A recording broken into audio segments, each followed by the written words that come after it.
All right, if I have done this correctly, we are now live, and I have got my buddies Nick Rishwain and our surprise guest, Nicole Abboud, with us on NOMBERG Law Live. Good morning, guys. Thank you for getting up so early. Good morning. Sure, good Thank you for morning. having us. Well, I hope you guys are doing well, and I appreciate you spending a few minutes of your out of your normal routine to share some time with us on NOMBERG Law Live. As you guys know, I come to you every Tuesday at 10 a.m. Central, 8 a.m. Pacific, which I know both of you guys are out in Cali, and I'm glad to spend a few minutes with you guys today. For those of you who don't know, and there's probably only about 3 of you out there watching who don't, Nick Rishwain and Nicole Abboud, I've been friends with them now coming on 2 years. Virtually, I've never actually met either one of them in person, and we have to change that sometime soon. But we see each other almost every Tuesday and Thursday through Mitch's Legal Minds and through Max Law and some other ways.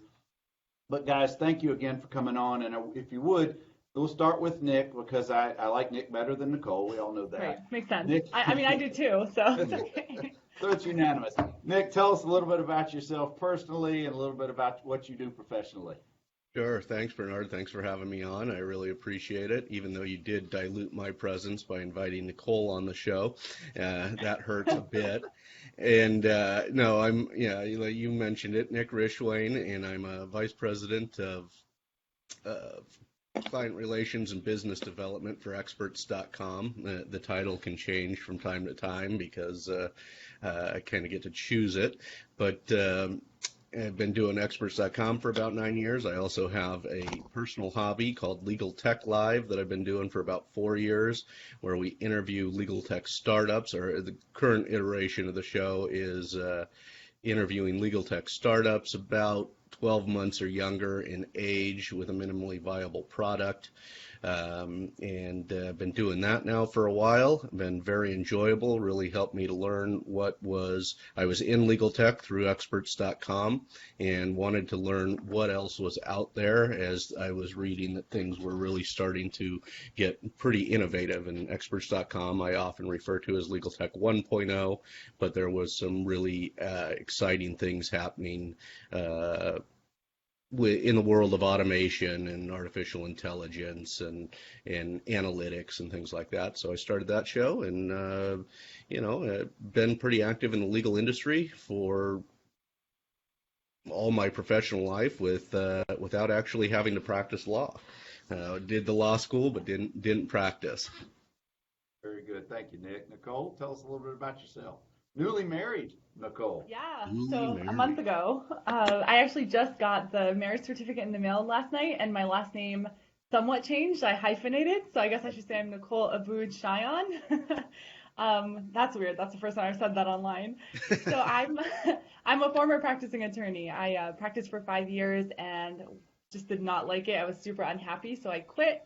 And now along with hosting my podcast, The Gen Y Lawyer, where I actually speak with other millennial attorneys and I find out how they're building successful and happy lives and careers, I speak as well. So I go around the country and speak about leadership and millennial issues that young lawyers care about.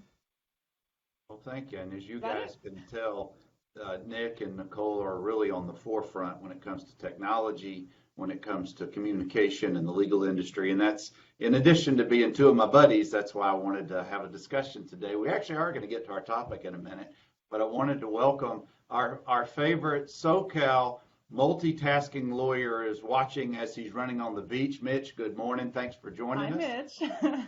One of my high school football coaches, Coach Andrews, who also is on a different beach. He's down in the Panama City, Florida Panhandle. Good morning, Coach. Got Cece watching, and I see Nick is also multitasking. He's tuned into us a little bit. So thank you, guys. And as we go along, if you guys have got some comments, please keep them PG for this crowd. But, guys, what we're going to talk about today a little bit is how the practice of law has evolved over the past, say, 20, 25 years. It really as technology is changing, and it changes, it seems like every minute of every day, we're going to talk about how from their perspectives in mind, how the practice of law keeps changing. Some for the good, some not for the good, but keep pushing forward. And I think it all ultimately you can find your space, your place, what works for you. It just may take a little while to get there. And I'll start with this, guys. I grew up in South Alabama, as you know, working in my dad's law practice. Dad had a law firm since I was a kid, going there and working there on the weekends and then on the summer months. And I loved going there. I loved showing up, seeing all the people. I just thought it was exciting. But what I truly despised, what I truly hated, and both of my brothers will echo this because they walked in my footsteps when I thankfully got rid of this task, was putting in those ridiculous supplements that came either yearly or every 6 months in the back of the hundreds and hundreds. It just seemed like it was never-ending books. And fast forward, that was in the late 70s, early 80s. Fast forward, the last 15 years, I have not worked in a law office that's had really any books other than a couple of reference books sitting near my desk, which I don't even use anymore anyway. And that's just one minor example. Nick, Nicole, it doesn't matter who goes, just share some examples of some things that you have seen the evolution of really that are for the better and how you incorporate it into your respective practices and work. Well, Nicole should go on this because she actually spent some time practicing. Yeah. So it's funny when you said, when you mentioned the supplements, inserting those into the binders, that is actually something I was still doing, and this was back in 2011, so not even that long ago. The law firm I worked for, it was a solo practitioner. He was a baby boomer, so he still had that library full of books, binders, just books, everything, and he would often go there and reference them. But every time we got those new updates, I was the one who had to put them in there. So I remember that. But yeah, that was my one and only experience in working as a lawyer in a law firm, because I used to extern for other law firms as well. And it was fairly old school. I know the paralegal was trying to move us in a more digital, like into the digital era, and she was trying to scan papers instead of holding on to them. But yeah, we still had the books. So my experience as a lawyer in a law firm, it was still very much what you experienced back in the 70s, surprisingly. So not a lot had changed. Yeah.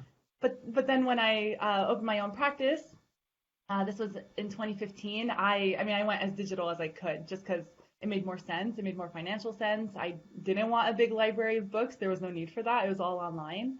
Anything I wanted to research. So for me, when I finally took control and opened my own practice, that's when I was able to usher in and kind of join the 21st century when it came to running a law practice. So that's, with the only books I think we have in our office other than a little bit of reference books is we have some books, they're old, but they're decorations. That's all they are. It's for when the public comes in, they can see, well, yeah, they have some law books, but everything. It's like, Nick, how about with research?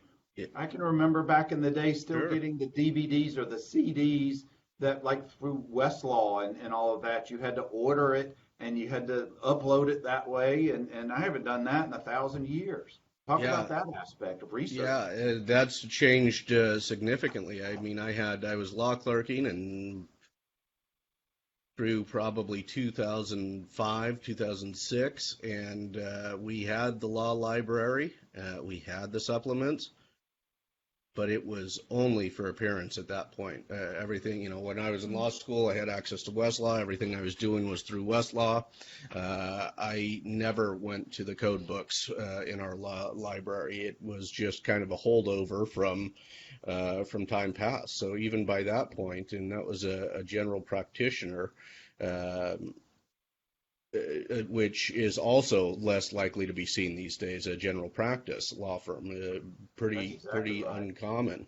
Legal research has changed significantly. Most of us are used to Westlaw and Lexis and in cloud-based research, and those are now coming under some pressure from newcomers such as Casetext and Ross Intelligence and some really advanced legal research tools where you can upload entire portions of your or entire briefs to site check and make sure that your stuff is correct and look for information that is, and this is using some early forms of artificial intelligence that will allow you to to see what judges have written on these particular points in the past. I may be confusing Ross or case text with another company called Trellis Law, who actually allows you to read judges' opinions, the unpublished opinions. So you can actually take that while you're writing your motion.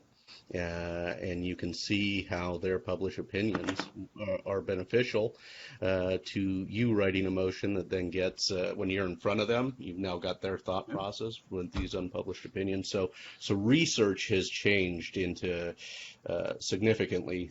Most of it's cloud-based now, as you mentioned, the CDs and DVDs and things like that. It's almost all online now through the cloud, based it's still a subscription model like it would be through Westlaw and Lexis, but there are smaller, more agile companies who are changing that and really making the old guard stay on their toes and try to compete. You can run your practice with one of these. Yep. We're close. We're not going to be replacing any of our CPUs as they die off. We're going to be completely cloud-based by the end of the year. We've got these phones that we rent. We're going to get rid of those. We're going to run everything through the internet. I mean, it runs through it now, but I'm having to pay monthly for these phones that I don't need anymore. Yep. And it really is, I never would have thought, I'm not that technology savvy, but I try to keep up or try to stay right behind you guys because y'all are helping me to plow the field, so to speak, is that it's incredible how mobile, I mean, all of life is becoming that way, but it's incredible how you can run a law practice on the go almost. I mean, we've gotten to the point where you can try cases without paper. You just need your tablet and be able to, and hopefully your judge. Now, we are woefully behind in some aspects judicially in Alabama compared to what I know that you guys can do in California. Like I've heard several of the attorneys who are in our groups talk about how you can call in.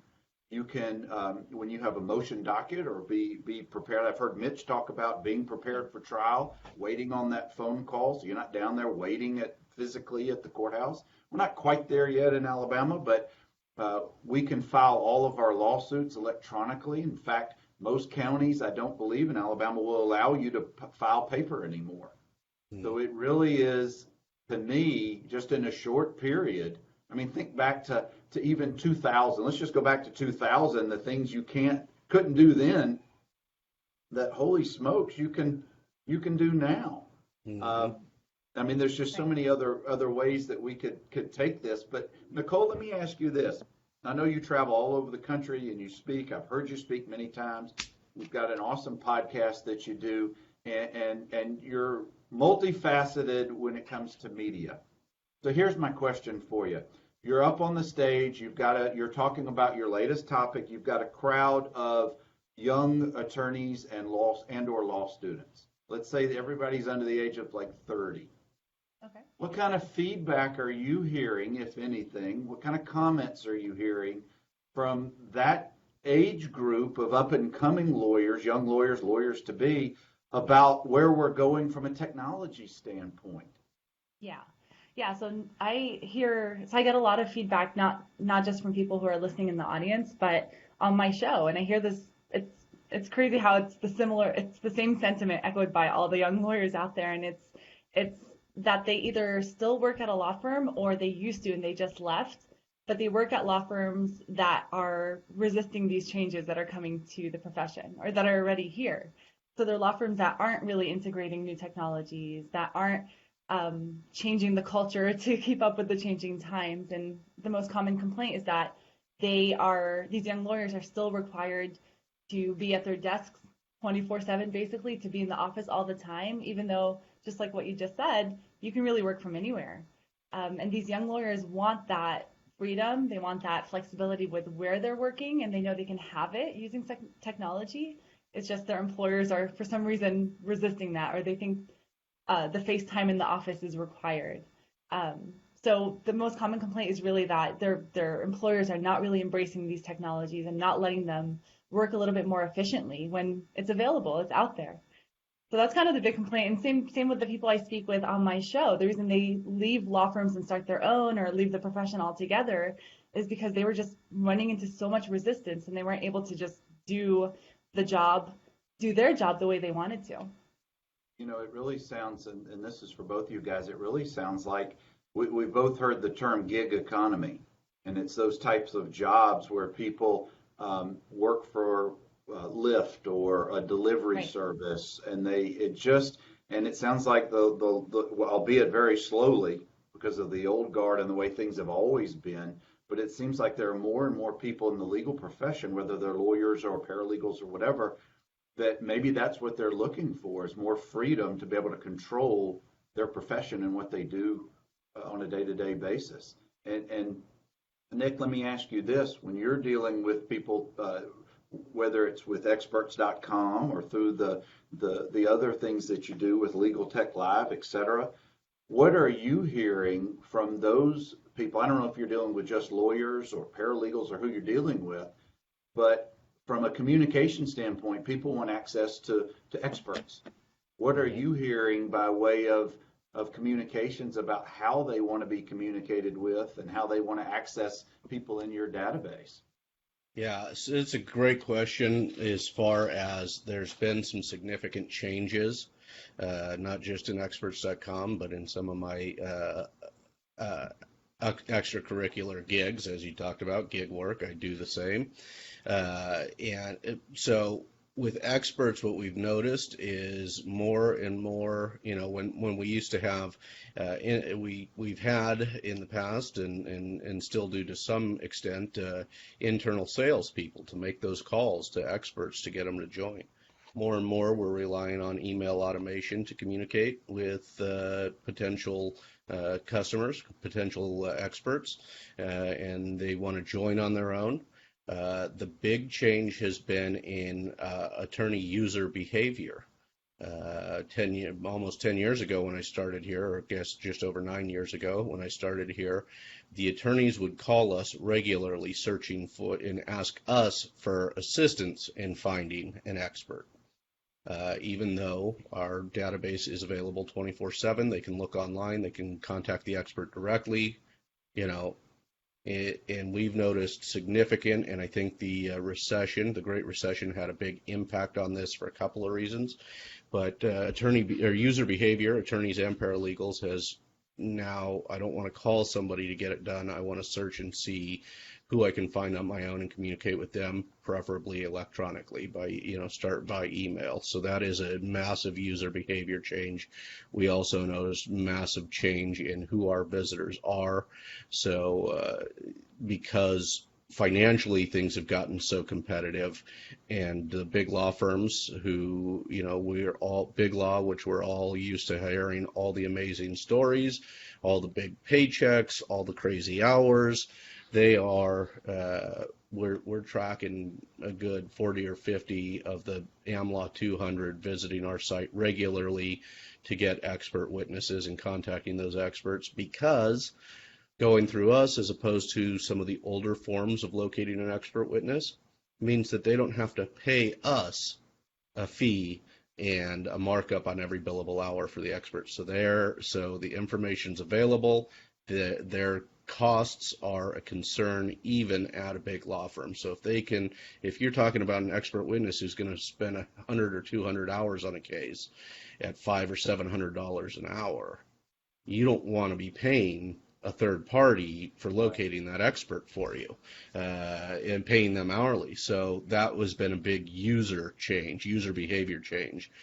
Whereas some of the old guard, the brokers of expert knowledge, they've struggled after the Great Recession because we see all these big law firms doing this. So there's a couple of really interesting things with that. I've also taken on a CMO role as a Chief Marketing Officer for Text-to-Lawyer, which is a lead generation company for lawyers, because, as we all know, many of the individuals, and certainly in the younger generation, they don't want to talk to somebody on the phone. They don't want to go into somebody's office. They want to make first contact through text. It's where they're more comfortable. Attorneys are less intimidating, or they're less intimidated via text. So that is one of those things. So I'm seeing a lot of that. I'm even seeing some of my customers who are generally mature in their profession want to be contacted by text as well. That might add experts.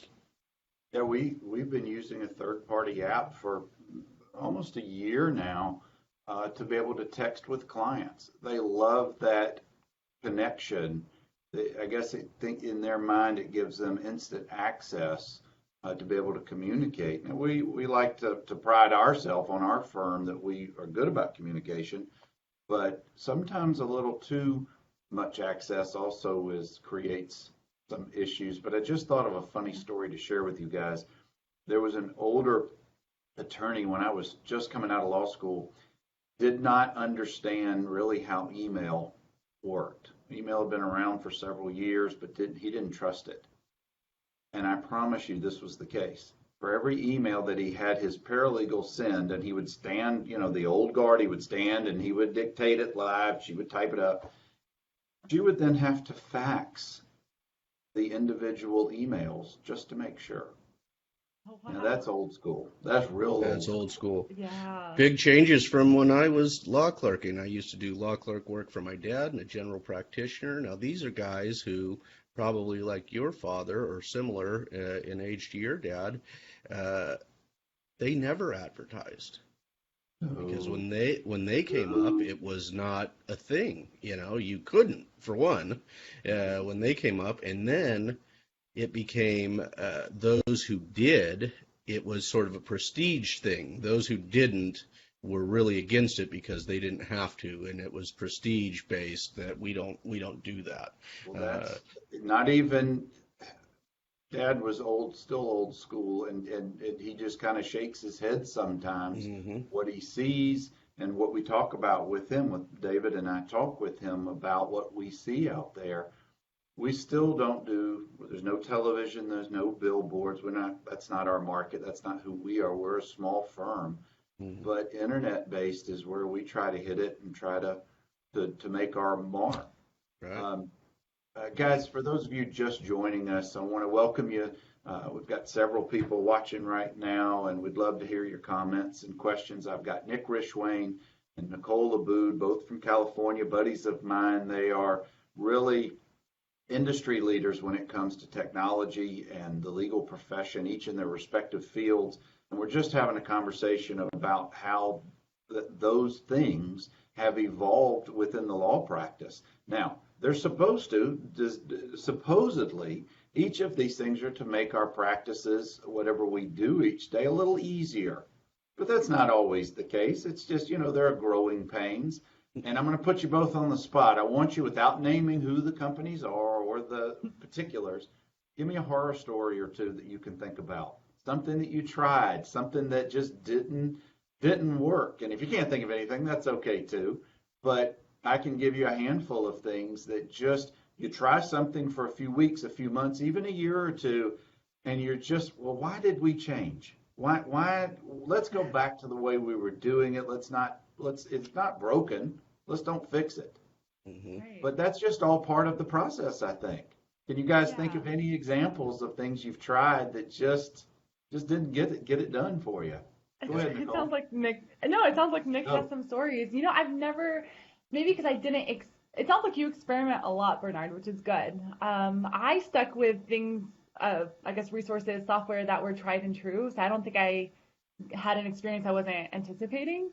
So I don't know if I can speak to this one, but after Nick, I actually have a question for you, Bernard. But let's hear from Nick first. It sounds like he has some horror stories. My horror stories, Bernard, are strangely, or maybe it's accurately, or expected.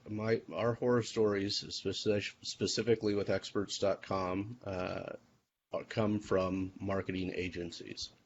And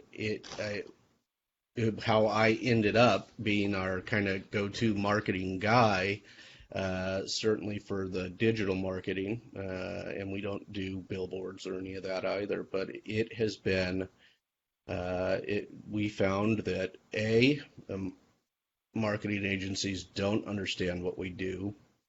90% of the population doesn't know what an expert witness is. Marketing agencies didn't understand what we do. They didn't understand how to communicate what we did. And we would have to redo everything that they came up with. So marketing agencies generally are going to do cookie cutter across the board. What they did for a coffee shop, they're going to do for your law firm. And so my horror stories have been with marketing agencies and SEO companies. You really have to be careful what you get in those. It turns out that what we started doing for backlinks is what I've done with, I think, both of you in the past. Nicole and I probably need to do a collaboration because it's been a long time, but I've decided we're only doing backlinks from those we know, those we like, those we trust already. So Bernard and I have done blog posts together where we backlink to each other's firms, or he backlinks to experts.com. I link to NOMBERG Law Firm because and we get people who ask us all the time. We get emails every week about, hey, doing some sort of, and if I don't know you, I'm not going to do it because low-level backlinks are no good. So my real horror stories have been with SEO and marketing agencies. And that's actually, it's funny you bring that up. That is one of the most common complaints I see in lawyer Facebook groups. I'm a member of a whole bunch of them, and that is something the lawyers are always asking me about. They're either complaining about a company that just took advantage of them, a marketing company, a so-called legal marketing company. Mm-hmm. But it's what you said, Nick. For the most part, it's general marketing companies that try to apply what they've applied in other industries to the legal industry. And we all know we have our own ethics rules, our own rules to follow. But yeah, they get taken advantage of. And the fact that lawyers don't understand, well, now they're getting better at it, but a lot of lawyers don't understand the marketing rules or SEO or links or any of that language. It's very easy to kind of dupe them and charge them a high amount because companies are like, oh, lawyers have money, we can do this. So yeah, that's one area. And I have to make a clarification there. This does not apply. I don't want to badmouth every marketing agency out there. Sure. Right. But our experiences, and I see Nancy Marilyn is with us. She is spectacular. She is a legal marketer. She understands legal marketing. That's a different person than what you're going to get from your local marketing agencies, which is where we've had most of our horror stories, or just a lack of understanding, which is why we've ended up bringing it in-house and doing it ourselves. Yeah. No, I certainly understand, and I did want to welcome Nancy to the show. And my buddy Parker down in Louisiana. Hope you guys are both doing well. Thank you for spending a few minutes with us. But you're both right. Sometimes lawyers who are very busy, they see the newest and brightest and shiny thing. Oh, I got to have that for my practice. When in fact they've done no vetting of it. They don't really spend the time that they need to. They're just throwing some money at it and let somebody down the corporate chain in the firm deal with it. And they're probably just shaking their heads saying, why are we paying money for this? It doesn't benefit our practice.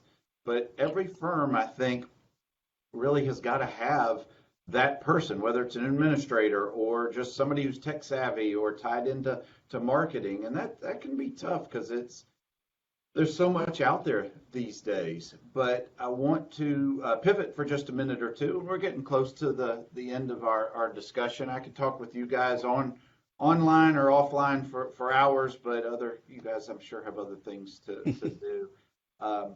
I want to ask you guys as takeaways from today, just to share a little bit of your expertise, your knowledge, your wisdom about your thoughts of somebody it doesn't matter if you're a new lawyer or an established practicing lawyer and you've been doing your thing for years.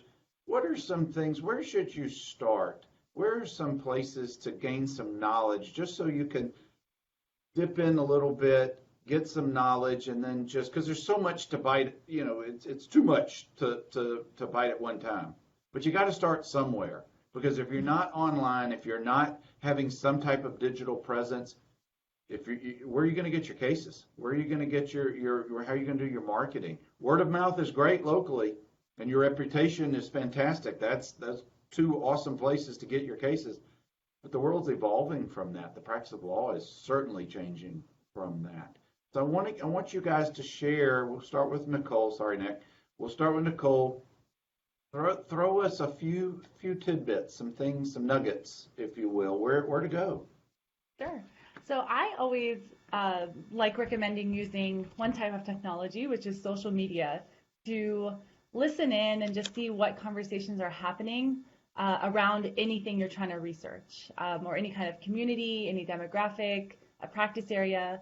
But like I mentioned earlier, there are a lot of Facebook groups for pretty much any subject you can think of. So I think joining in on those conversations that are happening and just seeing what people are talking about when it comes to a case management software or a marketing company that you might be interested in. So if you're trying to do research, if you're trying not to be that lawyer who falls for a company that comes and sells you something, listen, use social media to listen, see the conversations, do your research, and then start doing what Bernard does. Just start experimenting. And if you're making educated decisions, which means you've done research, you've spoken to people, you've looked at reviews online, then yeah, you definitely want to play around with technology because it can only, hopefully it can only make your practice more efficient.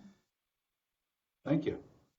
Nick? Yeah, I generally recommend the same as Nicole. Play with some social media apps, choose one, get to know it. This works for lawyers because they start getting active on a social media app, Instagram, Twitter. If you really start to learn it and understand it, the user interface of a lot of these things is really similar. And the user interface for a lot of these technologies is also similar to the legal technologies that you may be implementing at your firm. You start to recognize certain icons, you start to recognize certain potential uses, you start to learn where you can go to settings to change something, and so it's a really great growing experience if you start on social media, because if you also start posting on social media and you're a lawyer, then you're going to have you're starting to show your personality a little bit, or you're starting to talk about your firm a little bit, or why you get up and do this work every day, so that's always a benefit. So the social media can kind of kill two birds with one stone. It'll help you to really understand applications and how to use those applications that you can then take and apply to, okay, well, this vendor is selling me something legal technology related, and let me play around with it and let me get used to their user interface, and you'll notice some similarities there because these things are all built by engineers, tech engineers, and they're built very similarly. So that's why I say that. It kind of kills two birds with one stone. You start working a little bit on your marketing while also understanding technology. And some people, when I'm talking to the real newbies when I say this, because there are a lot out there who are just uncomfortable with technology altogether. And so you got to find a way to start breaking yourself of that, or breaking through that fear. The same kind of fear that people have with going live, showing their face online, or writing that blog post because they're not a writer. I had those same fears when I started writing regularly for experts. I'm not a real writer. I hadn't written a memo in 15 years, or a motion or memo for points of authority in 15 years. I hadn't written any sort of a legal related topic and anything on law related topics in 15 years. Well, you just have to kind of break through those fears. So starting with social media, I think, is a good way to do that.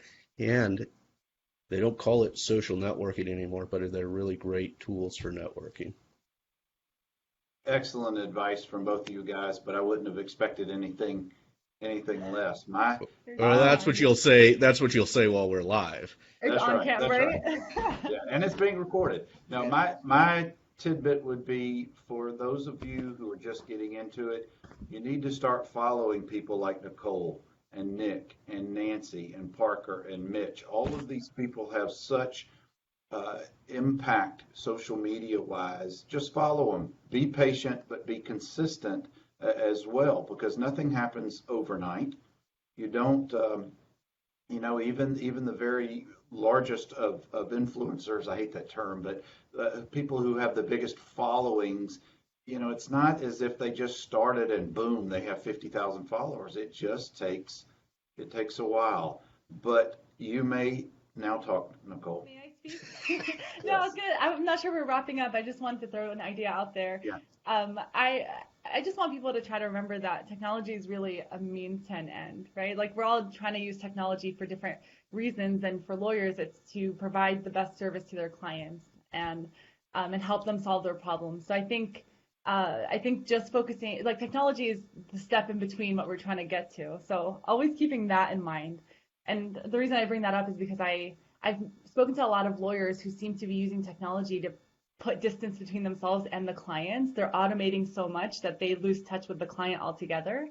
So I love, Bernard, that you said you still have clients coming in. They can text you. They see your office. They see you in person. So you're a great example of someone who's using technology but not really losing touch with the client I mean, that's the reason we use technology to start with, right? To reach them and talk to them. So. The technology, the social media, all of it is just a tool to, to improve your practice. Yeah. Amen to that. Or more efficiently practice. Now, Nick and guys, we're at the end, and I know you're both very sad about that. But Nick, if people want to find out more about experts.com or the things that you do from a social standpoint, or the best places to visit in Idaho, how would they get in touch with you? They can get me at, you can go to experts.com and send an email to any of our visible emails, and it'll reach me eventually. You can also get me at nick@experts.com. And just to ease get your listeners, Bernard, into my social media shenanigans, I will give them my professional Twitter handle, which is @experts.com VP. All spelled out, one word, @experts.com VP, and that's how they can get in touch with me. Very good. We'll put that in the comments section. Thank you, Nick. Nicole, you're up. If folks want to get in touch with you and learn about YouTube or podcasting or the very best places to eat in Toronto, how will they get in touch with you? Sure. So the best place is probably my website, which is NicoleAbboud.com. That's NicoleAbboud, and you can sign up for my newsletter there and find out all my social media handles. But the website is the best place. Very good. Well, guys, I can't thank you. Well, yeah, I can't thank you enough. Thank you for spending your time, sharing your expertise. I always enjoy our conversations. I suspect I'll see you guys at the end of the day when we get into Legal Minds this evening. But for those of you who have watching this live or watch us later on, thank you for joining us on NOMBERG Law Live. We come to you every Tuesday at 10 a.m. Central, 8 a.m. Pacific. Hope you guys have a great rest of your week, and we'll be signing off for now. Take care. Bye-bye.